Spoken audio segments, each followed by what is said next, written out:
నా పేరు విజయలక్ష్మి. ఒక పద్యం చదువుతా అనుకుంటా. వాసన లేని పువ్వు, బుధవర్గము లేని పురంబు, నిత్య విశ్వాసము లేని భార్య, గుణవంతుడు గాని కుమారుడు, సదభ్యాసము లేని విద్య, పర్యాస ప్రసంగము లేని వాక్యము, గ్రాసము లేని కొల్లు, కొరగాని మీ పెమ్మయ్య సింగధీమణి.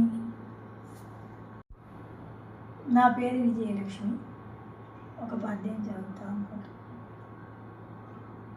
వాసన లేని పువ్వు, బుధవర్గము లేని పురంబు, నిత్య విశ్వాసము లేని భార్య, గుణవంతుడు గాని కుమారుడు, సదభ్యాసము లేని విద్య, పర్యాస ప్రసంగము లేని వాక్యము, గ్రాసము లేని కొల్లు, కొరగాని మీ పెమ్మయ్య సింగధీమణి.